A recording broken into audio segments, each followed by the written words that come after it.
Es importante, de todo lo anterior mencionado, cuáles son los factores que vemos más frecuentemente en nuestros medios asociados a lo más sencillo, que el paciente no tome sus medicamentos.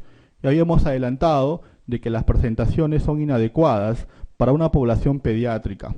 Mira, pero la lista es innumerable.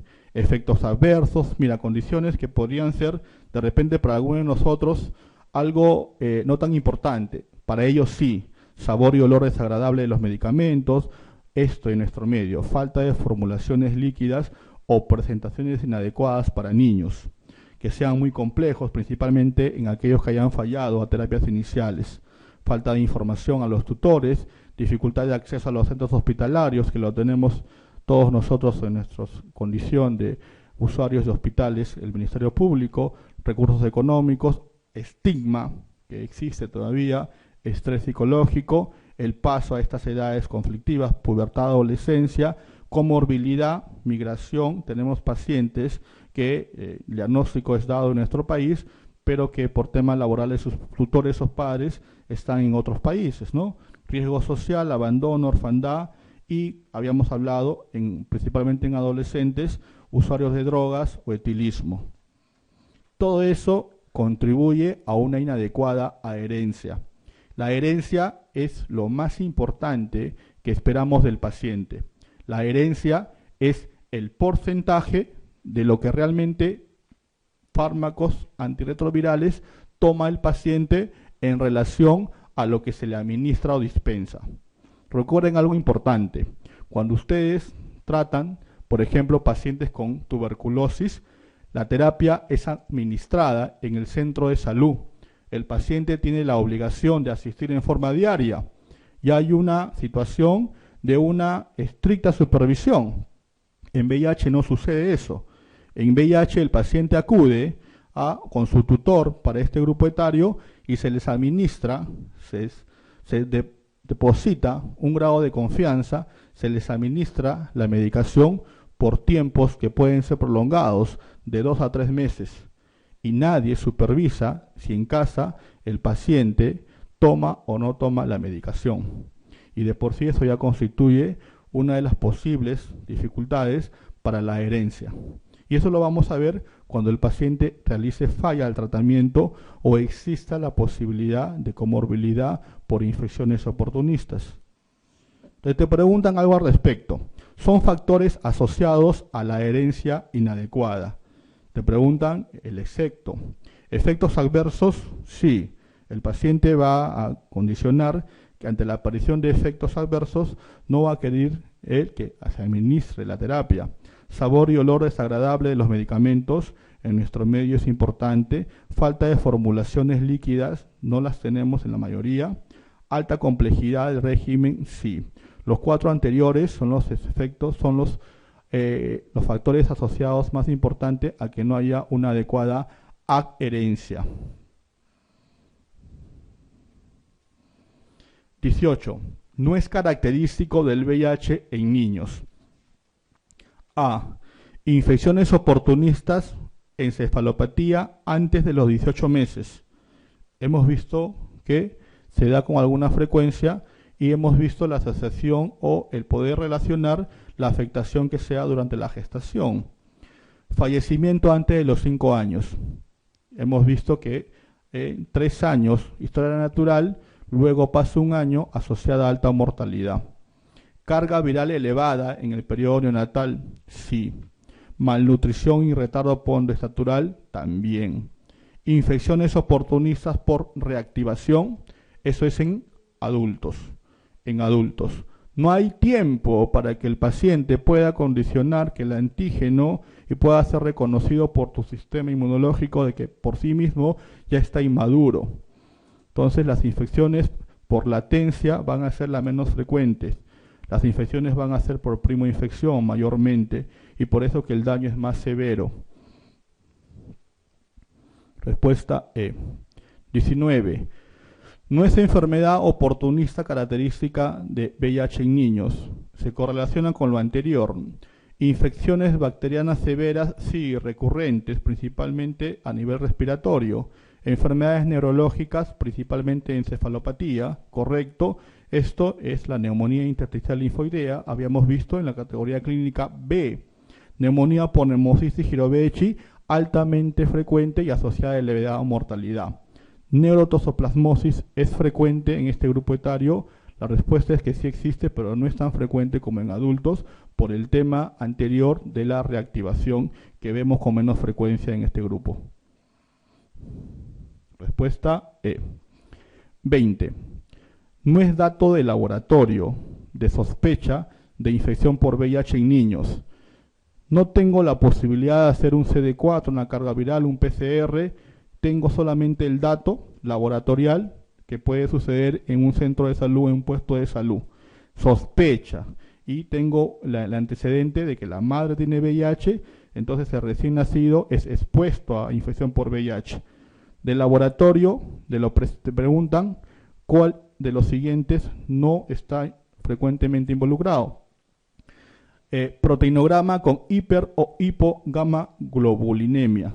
Principalmente esto, hipogamaglobulinemia, si es una sospecha no solo de VIH, sino de una inmunodeficiencia, principalmente primaria. Anemia sin causa que la justifique.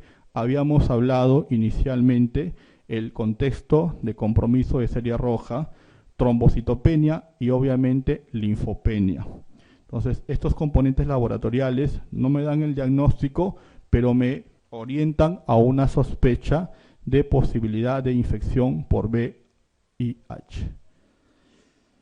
Bueno, estos es efectos adversos del tratamiento. Recuerden ustedes el largo componente hematológico, hepático, gastrointestinal, neurológico, cutáneo, renal, mitocondrial, dado por acidosis láctica.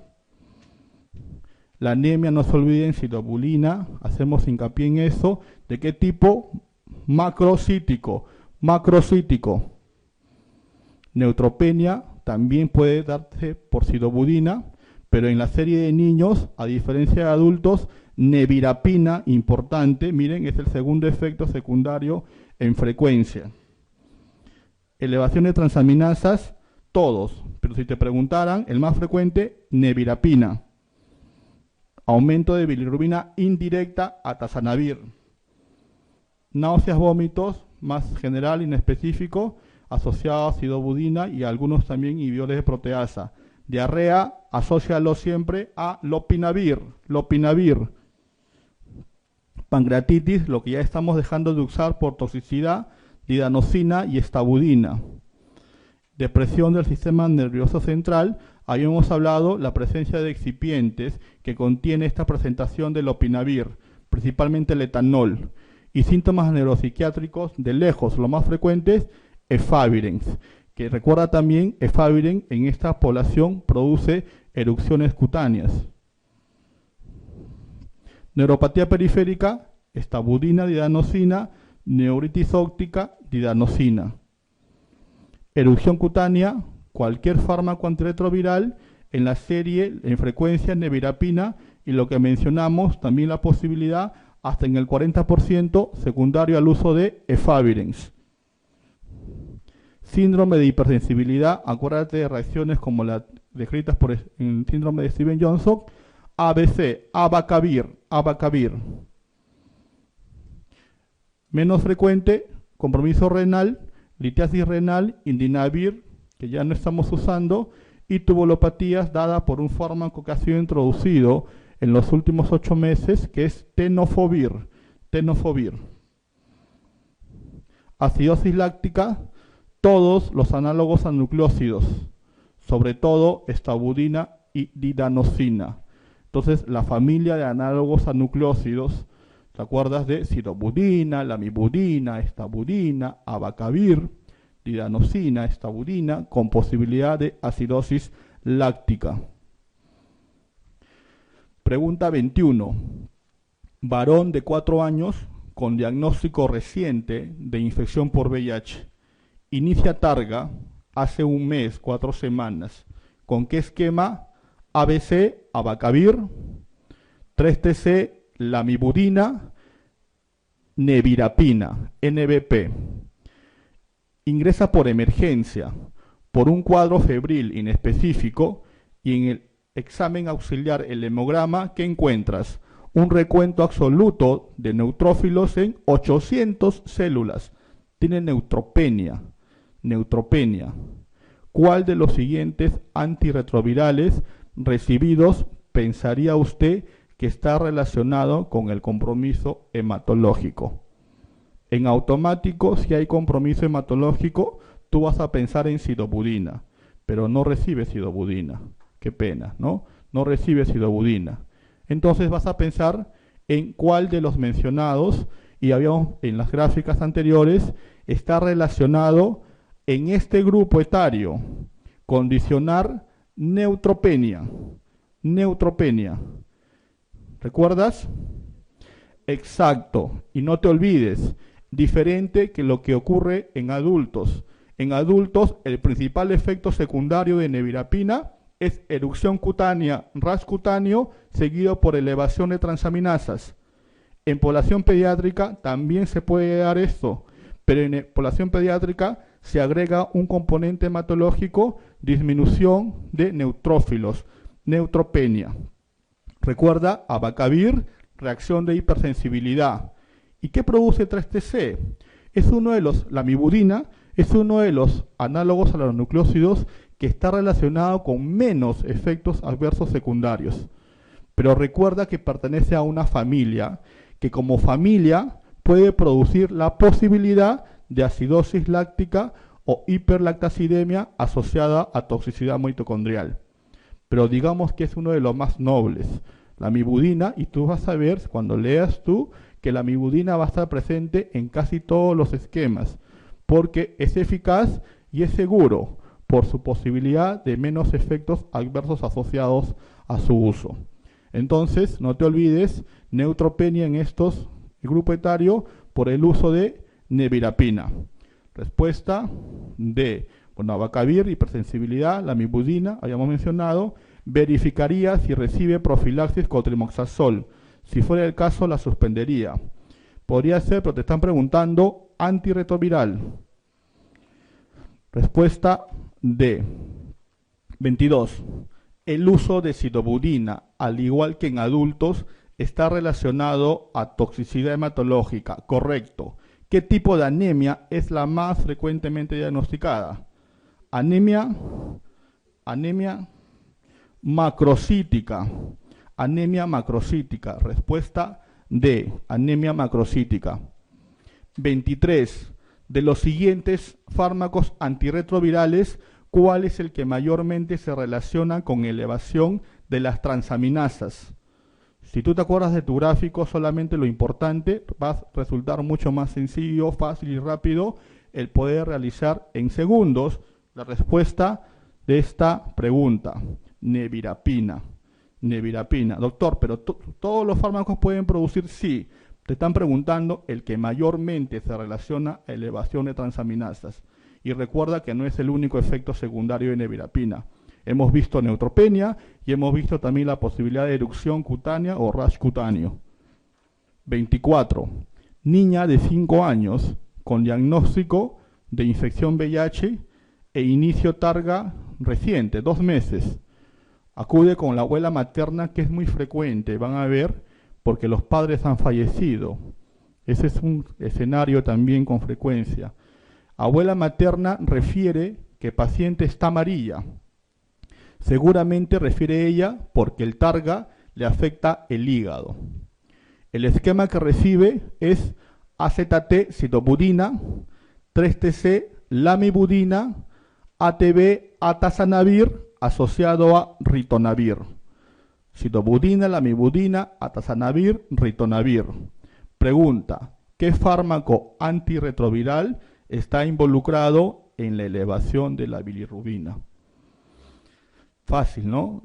Entonces, recuerda, y esto es algo que la gente o la población cree que es por afectación hepática. Y recuerda que la elevación de la bilirrubina a expensas de la cifra indirecta no tiene componente hepatocelular. Es por una disminución en el tiempo de eliminación de la secreción biliar. Y eso lo condiciona el uso de atazanavir. Atazanavir, no te olvides, elevación de bilirrubina indirecta. Respuesta C. 25. De los siguientes antirretrovirales, ¿cuál es el que mayormente eleva la bilirrubina directa? Respuesta. Claro, doctora, sin miedo, te están haciendo caer. Mira, bilirrubina directa, ¿no? Bilirrubina directa y elevación de bilirrubina directa.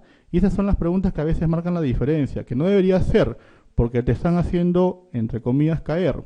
Recuerda, puede haber compromiso de elevación de transaminasas, sí, ya hemos visto, principalmente en nevirapina, elevación de bilirrubina, pero la que se eleva es la indirecta, no la directa. Los fármacos antirretrovirales mayormente no están relacionados a elevación de bilirrubina directa. Por eso que la respuesta es ninguna de las anteriores. 26. ¿Cuál es la reacción adversa medicamentosa más frecuentemente relacionada con el uso de atazanavir? Para que refuerces tu concepto. Atazanavir me produce elevación de bilirrubina a expensas de la cifra indirecta. Para que recuerdes, anemia, citopudina, efectos neuropsiquiátricos, principalmente efavirenz, reacción cutánea, uno de ellos, y también en población pediátrica, efavirenz, no te olviden, y si es una reacción de hipersensibilidad, abacavir. Abacavir, habíamos dicho, no se da con frecuencia, o no es el caso, elevación de bilirrubina a expensas de la cifra directa. Lo que sí sucede, por el uso de atazanavir, elevación de bilirrubina indirecta. Respuesta D. 27. Antirretroviral mayormente involucrado con aparición de pancreatitis, y es una de las causas por el cual ya se ha descontinuado o no se recomienda su uso. Tenías que acordarte de dos fármacos, didanosina y estabudina. De los presentes, entonces clave D, estabudina. Acá está morfina. ¿Morfina produce pancreatitis? ¿Sí o no? La respuesta es, hay trabajos que han demostrado de que produce un espasmo a nivel del esfínter de Oddi. Ustedes por eso que cuando han estado en sus prácticas de emergencia, cuando tenemos un caso de pancreatitis aguda, recomendamos petidina, ¿no? Y se han preguntado por qué, porque hay trabajos que han demostrado de que morfina está asociada a la condición por espasmo del esfínter de Oddi, condicionada a la posibilidad de pancreatitis, pero no es un antirretroviral, ¿ya? No te vayan a hacer caer. Respuesta, estabudina. Y otro fármaco que también produce pancreatitis, antirretroviral, didanosina. 28. Niño de 5 años con diagnóstico de infección por VIH, entarga, esquema, citopudina, lamivudina, lopinavir con ritonavir. Este es el famoso lopinavir con ritonavir, es el Caletra. Y no solamente este esquema es el que usan en niños, habíamos visto como una posibilidad. También este esquema de citopudina, lamivudina, asociada a Caletra, es el esquema de elección en gestantes. Lo van a ver en transmisión vertical. Pero este es el esquema de elección en gestantes con infección por VIH, ¿ya? Como dato adicional. Bueno, este niño que inició con infección por VIH en targa acude por un cuadro clínico de diarreas recurrentes. Se excluye la posibilidad de etiología infecciosa. La causa más frecuente de diarrea está relacionada al uso de leche deslactosada, al contrario, ¿no? Leche deslactosada, citopudina, anemia, lamivudina, menos efectos secundarios, ritonavir, lopinavir. Lo más frecuente, recuerda, en diarreas es el uso de lopinavir. 29. Adolescente con diagnóstico reciente de infección VIH en tratamiento psiquiátrico por depresión. Esto es frecuente. ¿Cuál de los siguientes antirretrovirales no se recomienda al inicio de targa? Habíamos hablado de que en nuestro medio, en adolescentes con infección por VIH, tenías que excluir posibilidades de comorbilidad psiquiátrica o que sea usuario de drogas o antecedentes de etilismo, básicamente drogas y manejo de enfermedades psiquiátricas. En esas condiciones no se recomienda el uso de efavirenz. En ellos el uso de Favirenz es solo riesgo-beneficio, pero tienes otras opciones. No se recomienda el uso de Favirenz. 30. Varón de 5 años, VIH en Targa desde hace 4 meses. Desde hace 3 meses, cefalea e insomnio recurrente. Cefalea e insomnio recurrente. ¿Cuál es el antirretroviral mayormente involucrado? En automático, Favirenz. No te olvides, Favirenz, cefalea e insomnio recurrente, alteraciones neuropsiquiátricas, Favirenz. Recuerda que no es el único efecto, también puede producir erupción cutánea, 40% en población pediátrica. 31. 2 semanas después de inicio Targa, acude a emergencia paciente de 7 años por erupción cutánea generalizada. ¿Cuál de los siguientes fármacos antirretrovirales estaría mayormente involucrado en dicha reacción? Como lo anterior, ¿no? Para reforzar el concepto, Favirenz, erupción cutánea. Pregunta 32. 4 semanas después del inicio Targa, acude a la emergencia un paciente de 12 años por reacción de hipersensibilidad generalizada. ¿Cuál de los siguientes fármacos antirretrovirales estaría mayormente involucrado en dicha reacción? Cuando te hablen de una reacción de hipersensibilidad, en automático, ABC, abacavir. Reacción de hipersensibilidad, o te lo pueden establecer como Steven Johnson, o como un compromiso mucocutáneo severo, exantema con enantema. Una reacción de hipersensibilidad severa, eso piensa siempre en la posibilidad de abacavir. Respuesta E. 33. ¿Cuál de los siguientes antirretrovirales está relacionada a posible toxicidad renal? Que es un efecto menos frecuente. Este fármaco es un fármaco que en nuestro medio ha entrado en los últimos meses, pero existe a nivel mundial hace muchos años.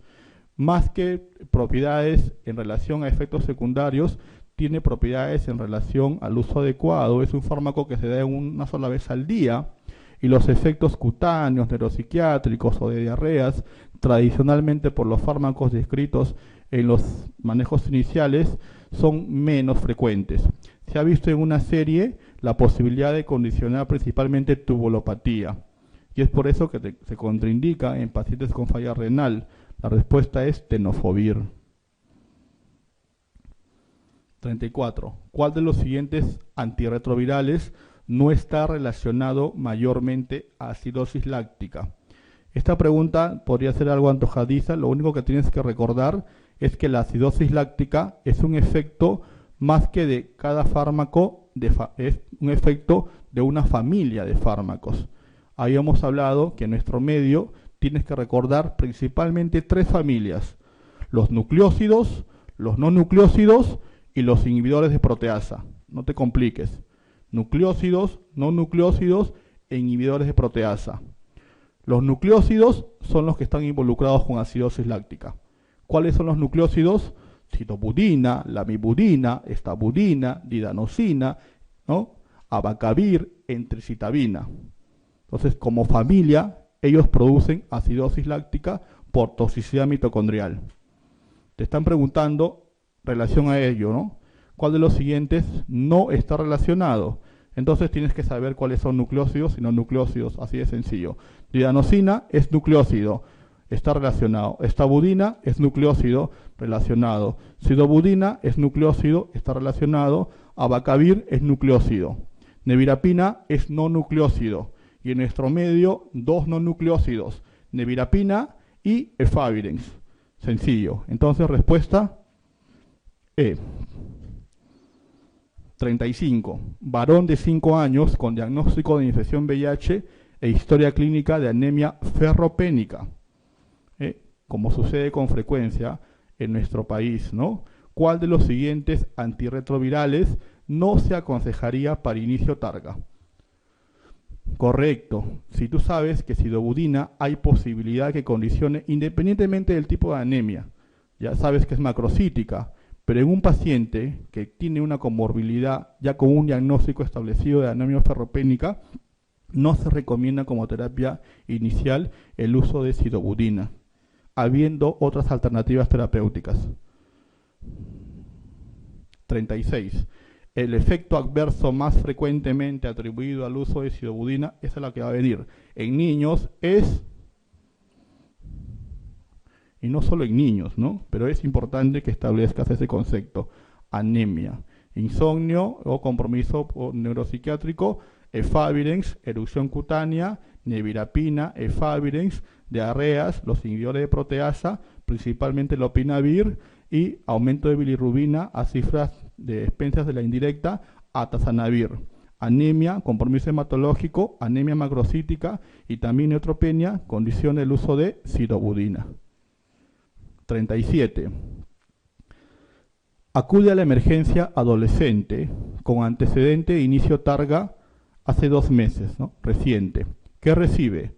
Sidobudina, lamivudina y efavirenz. Es un paciente nuevo, ¿no? Y concomitantemente profilaxis con cotrimoxazol. En el examen de hemograma, hemoglobina en 5, neutrófilos en el recuento absoluto en 800, algo similar como un caso anterior. Hay componente hematológico, hay anemia asociada a neutropenia. ¿Cuál de los siguientes fármacos suspendería en forma inmediata? ¿Seguro? ¿Sí? Sidobudina, estamos seguros. Sidobudina es la causa de la anemia. Y esta es una anemia considerada leve, moderada o severa. Sí, ¿no? Pero recuerden algo importante, esta anemia no es una anemia por pérdida. Tú puedes tener un paciente en el contexto clínico con este grado de hemoglobina y estable, sin sintomatología. Hay un mecanismo compensatorio. La anemia por sidobudina tiene un mecanismo diferente a las anemias por pérdidas o por falta de aporte. Entonces estamos de acuerdo, pero tengo que también establecer la concomitancia de otros fármacos, y cotrimoxazol está regulado su uso, que condiciona la posibilidad también de neutropenia, y en la gráfica que vimos habíamos mencionado el tener que relacionar concomitancia de uso de cotrimoxazol.